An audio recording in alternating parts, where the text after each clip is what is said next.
તાજા સમાચાર તમારી ભાષામાં મેળવવા માટે ડાઉનલોડ કરો ગુજરાતી મિડ ડેની એપ।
કશાય રસ પણ કોઈક વાર થોડા થોડા મંદ થયા હોય છતાં પણ વિક્ષિપ્ત ચિત્ત વિક્ષિપ્ત રહે છે।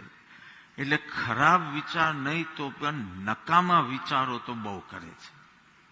અસ્થિરતા પેલા કે દેવ ગુરુ અને ધર્મ છે પણ તું એનું શરણ જ ન લે, એની આરાધના જ ન કરે તો દુઃખી જ રહેવાનું। મને ખબર તમારા મનમાં શું ચાલે છે। સબસ્ક્રાઇબ કરો Gujarati mid day. Bell icon પર ક્લિક કરીને મેળવો તમામ વિડીયોના ડાયરેક્ટ નોટિફિકેશન।